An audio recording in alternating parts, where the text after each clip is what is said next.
Un saludo cordial para toda la audiencia y para el Ministerio Verdad Adventista. Agradecemos a Dios por el estudio de la lección número 2 para el sábado 9 de julio, bajo el título Los crisoles venideros. Amados, no os sorprendáis del fuego de la prueba que os ha sobrevenido, como si alguna cosa extraña os aconteciese, sino gozaos por cuanto sois participantes de los padecimientos de Cristo, para que cuando también en su revelación os gocéis con gran alegría. Primera de Pedro capítulo 4 versículos 12 y 13. Estamos en un mundo caído, en donde el gran conflicto entre Cristo y Satanás ha seguido su curso durante 6.000 años, y las fuerzas del bien y del mal debaten por las almas. Y en este escenario los cristianos debemos de aceptar que experimentaremos diversas pruebas y problemas tramados por el archienemigo para destruir nuestra fe en Dios. Primera de Pedro 4:12. El apóstol Pedro, quien experimentó a lo largo de su vida diversas pruebas, nos amonesta a no sorprendernos como que si algo extraño nos aconteciese, sino recibir esto como si fuese parte de nuestra vida diaria. Según la traducción de este versículo, en la versión Reina Valera contemporánea, fuego de prueba o prueba de fuego, y en otras citas como horno, da la idea de un proceso de fundición en un crisol cuando experimentamos el sufrimiento por causa de la fe. Y Cristo nos dijo, en el mundo tendréis aflicción. Juan capítulo 16, verso 33. Primera de Pedro 4, versos 14 y 16 se refiere en específico a los padecimientos por causa de la fe y de la obediencia a las enseñanzas de Cristo, y nos advierte a distinguirlos de las consecuencias de nuestras malas acciones, típicas de la desobediencia. Primera de Pedro 4:15. El título de este estudio se ilustra en los procesos de exposición a diferentes materiales a las altas temperaturas en los laboratorios químicos, colocados en un recipiente llamado crisol. Pero el diccionario también define el crisol como prueba difícil, lugar o situación en el que se interactúa una concentración de fuerzas para causar o influir en el cambio o en el desarrollo. Estas definiciones se refieren a experiencias de naturaleza espiritual, cuando bajo la presión de las circunstancias se producen cambios productivos en el desarrollo de nuestro carácter. Y Dios permite este proceso para que se cumplan sus propósitos redentores. El estudio de la semana destaca varios tipos de crisoles. 1. Los crisoles generados por Satanás. 2. Los crisoles generados por nuestros pecados. 3. Los crisoles que Dios usa para purificarnos y formar nuestro carácter. Y 4. Los crisoles de la madurez, finalizando siempre con las aplicaciones pertinentes. Comencemos nuestro estudio. Los crisoles generados por Satanás. Primera de Pedro 5:8 dice, sed sobrios y velad, porque vuestro adversario el diablo, como león rugiente, anda alrededor buscando a quien devorar. En el contexto del gran conflicto entre el bien y el mal enfrentamos enemigos visibles que tratan de destruirnos y enemigos también invisibles. Efesios 6:12. Siendo el principal el ángel caído, Satanás, que fue echado del cielo por rebelarse contra Dios y que usurpó el dominio de la tierra al derrotar a Adán y a Eva. Apocalipsis 12 del 9 al 12. Y libra una guerra sin cuartel contra el remanente de la profecía bíblica. Apocalipsis 12:17. Nuestro enemigo inicia con tentaciones sutiles y si no logra su objetivo, utilizará medidas extremas de persecución y aún de la muerte. Pedro usa la imagen de un león rugiente para describir a Satanás y se distingue del león de la tribu de Judá que representa a nuestro Señor Jesucristo como defensor de su pueblo. El león rugiente es aquel que es expulsado por querer destronar al rey león y se vuelve errante buscando otra manada para matar a otro rey león y usurpar sus dominios por la fuerza. En el capítulo 1 de Job, versículo 7, se presenta Satanás al acecho merodeando y diciéndole a Dios: vengo de rodear la tierra. Como león rugiente, él sale en búsqueda de las víctimas inocentes y se deleita en hurtar, en matar y en destruir. Juan capítulo 10, verso 10. Él opera en las catástrofes, guerras, violencias, enfermedades, en la perversión de la moral y de los valores que están destruyendo al mundo, y nos sentimos impotentes ante su progreso. En 1 de Pedro 5:8 se usa también otros calificativos como el griego antidikos, vuestro adversario, un oponente legal, un fiscal en un juicio contra Dios y su pueblo. También en el arameo se ocupa Satán, traducido adversario, el ángel caído, autor del pecado y del mal. Y también el griego diabolos, el diablo literalmente, el acusador, difamador y calumniador, quien con injusticia calumnia con el fin de romper nuestra relación con Dios y es nuestro enemigo supremo.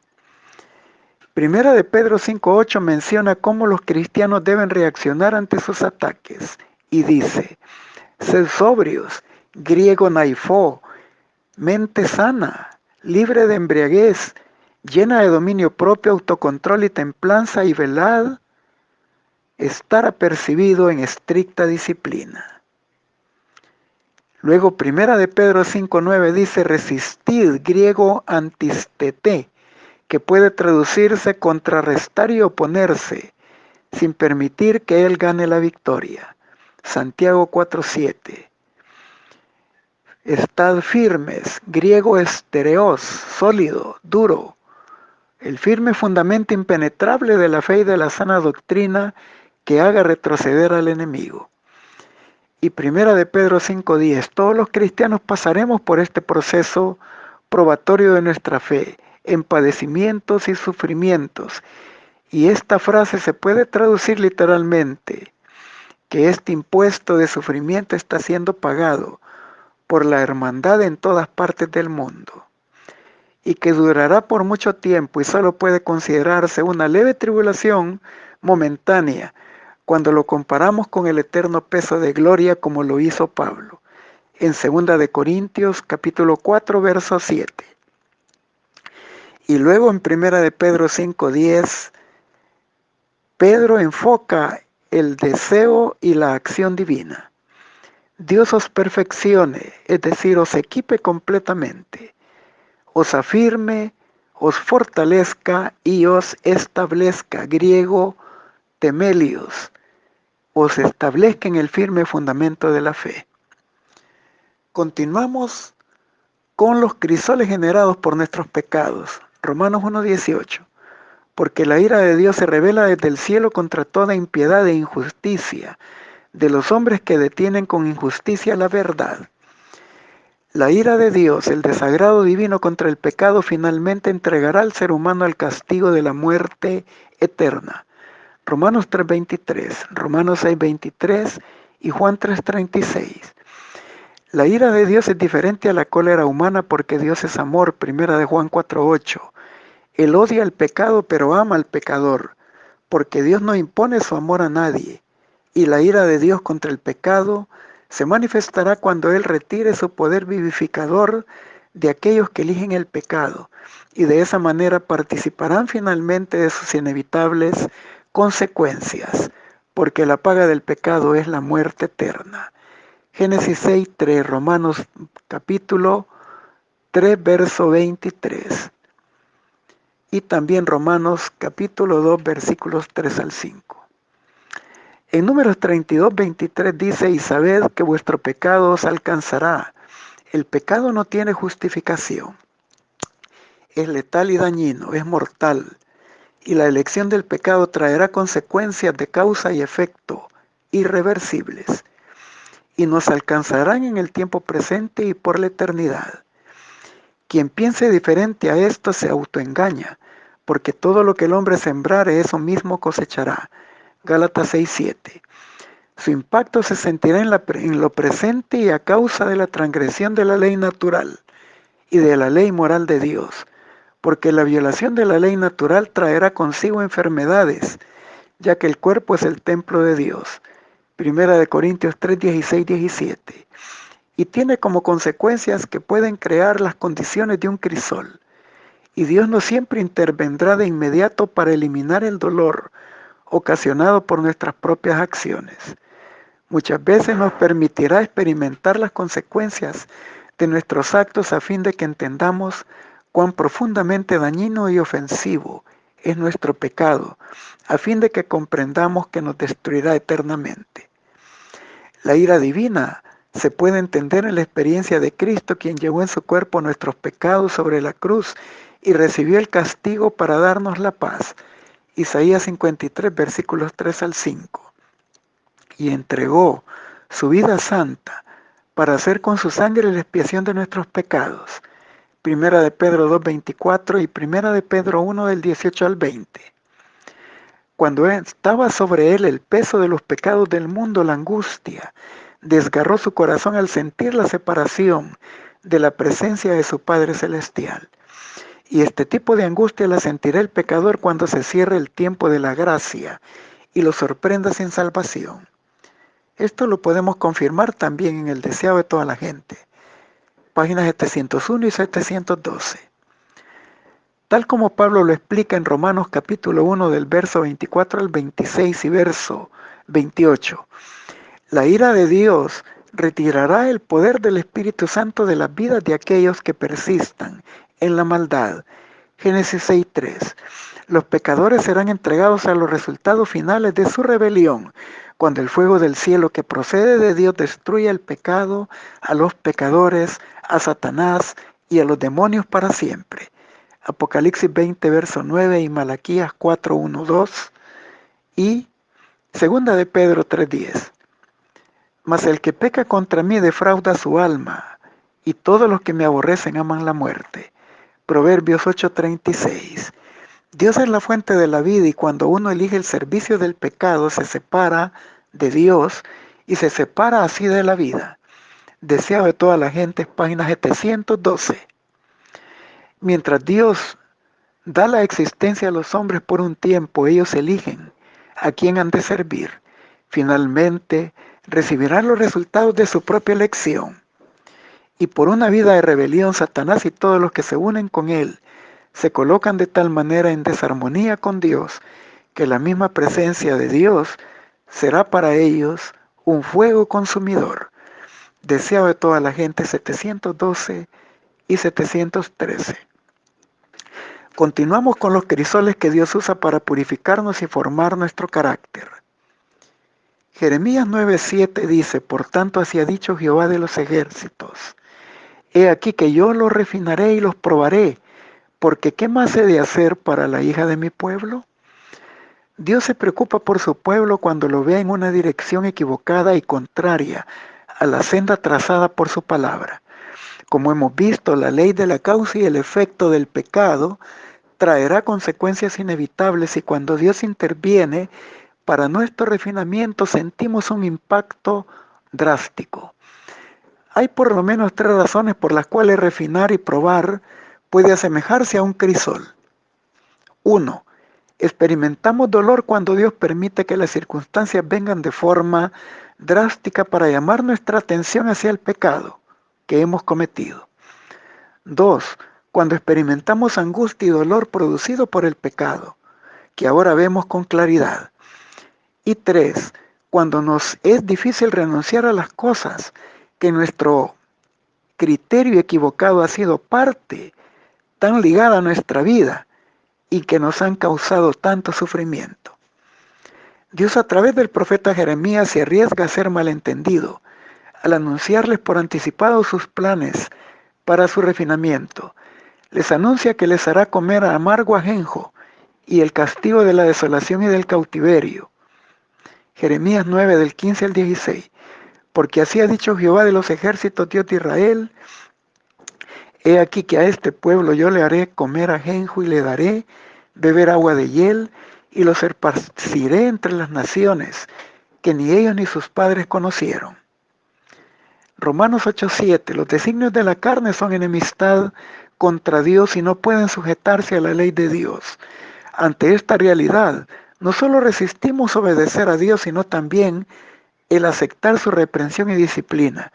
Y Satanás nos tienta a comprender mal a Dios, pero estos son y seguirán siendo los métodos que Él usa para nuestro bien, porque aún tiene esperanza en que finalmente puede reproducirse en nosotros el resultado final para la santificación. Dios, en su preocupación de refinador y purificador, separa la escoria y elimina los defectos de nuestro carácter, que son materia prima que Satanás usa para nuestra destrucción. Somos conscientes que hemos fallado y pecado deliberadamente, y en lugar de desecharnos, Él sigue interesado en nosotros, porque somos valiosos a la vista suya. No se sorprenda por el sufrimiento, si Dios está en el proceso de purificar su vida de pecado. Por tanto, así ha dicho Jehová de los ejércitos: yo los refinaré y los probaré, porque ¿qué más he de hacer por la hija de mi pueblo? Jeremías 9:7. Malaquías reflexiona en este elevado propósito y dice: y se sentará para afinar y limpiar la plata, porque limpiará a los hijos de Leví, los afinará como a oro y como a plata, y tendrán y traerán a Jehová ofrenda en justicia. Malaquías capítulo 3, verso 3. Al pasar por el crisol, no nos desanimemos, porque Dios todavía tiene planes para nosotros, y su propósito es que reflejemos la justicia bendita de Dios. Él quiere ayudarnos y se arriesga a que en este proceso nos sintamos tan lastimados cuando la temperatura alta del crisol quiere separar el pecado arraigado de nuestras vidas. El acto de permitir el dolor y el sufrimiento sin anestesia lo permite Dios para que comprendamos las terribles consecuencias de nuestras malas acciones. Pero pese al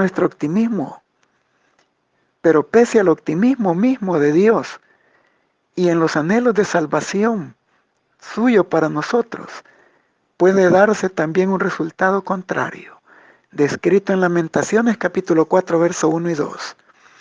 Cómo se ha ennegrecido el oro, cómo el buen oro ha perdido su brillo, y las piedras del santuario están esparcidas por las encrucijadas de todas las calles.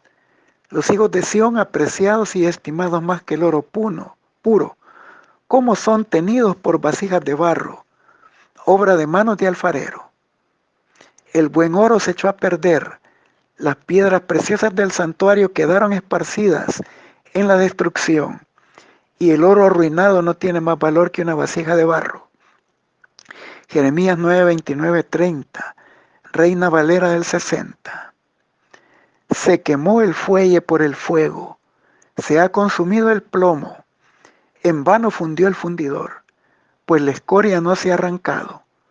Plata desechada los llamarán, porque Jehová los desechó.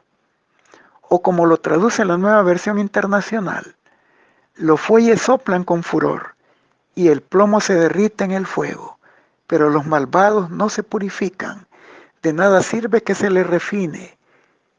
Esta realidad anticipó el futuro destino de Israel, porque por su perenne violación del pacto y del rechazo del Mesías, fueron desechados como pueblo elegido del Señor. Continuamos con los crisoles de la madurez. Segunda de Corintios capítulo 12, verso 7 dice: y para que la grandeza de las revelaciones no me exaltase desmedidamente, me fue dado un aguijón en mi carne, un mensajero de Satanás que se me abofetee, para que no me enaltezca sobremanera. Pablo reflexiona acerca de los aspectos de cuando él se encontraba en el punto máximo de sus ventajas humanas antes de su conversión. Filipenses capítulo 3 del 4 al 7, cuando se fue obligado de forma abrupta a detenerse por tener un encuentro personal con Cristo. Hechos capítulo 9. Y también nos invita a considerar a Pablo en el punto máximo de su experiencia espiritual en Cristo, donde reconoce los privilegios recibidos, recibe el Evangelio por revelación, Gálatas 1 del 11 al 15. Y tiene visiones y revelaciones especiales cuando fue llevado al tercer cielo, como lo narra en 2 de Corintios 12. Y aquí no recibe un stop como al principio, sino una acción permanente que él describe como una espina dentro de su carne, que según él comprendió tenía como propósito librarlo de la vanidad y del enaltecimiento en sus momentos de gloria espiritual y mantener su mente y su vista fija en la constante asistencia divina para enfrentar los desafíos de la vida cristiana. Son dignas de consideración las palabras que Cristo le hizo en su encuentro rumbo a Damasco. Duro de dar coces contra el aguijón. Hechos 9:5. Pablo estaba dedicado a tiempo completo en su hazaña de intentar frenar el progreso del cristianismo, pero al final tuvo que reconocer que no podía vencer a Dios ni destruir su obra en la tierra. Pero es significativo comprender que Dios nunca quitó el aguijón. Al inicio le invitó a seguir en su fallida le evitó seguir su fallida oposición al cristianismo y le indicó que si no se resistía al impacto de la gracia, sería grandemente bendecido y no sufriría innecesariamente. Sin embargo, ya siendo cristiano activo, Dios le permitió sentir el aguijón en su carne de forma permanente para recordarle que aunque su experiencia espiritual fue superior a la de cualquier otro cristiano de la época, lo que había recibido no era por sus propios méritos, ni capacidades propias tampoco, sino un regalo de la gracia, y habrían alturas que no podría penetrar en su vulnerabilidad humana, y que necesitaría paso a paso la gracia y la asistencia divina en los desafíos de la obra de Dios, y que estaba lleno de flaquezas y debilidades humanas. Nadie puede negar que las palabras que Cristo le dijo a Ananías acerca de Pablo se cumplieron con exactitud. Yo le mostraré cuánto le es necesario padecer por mi nombre.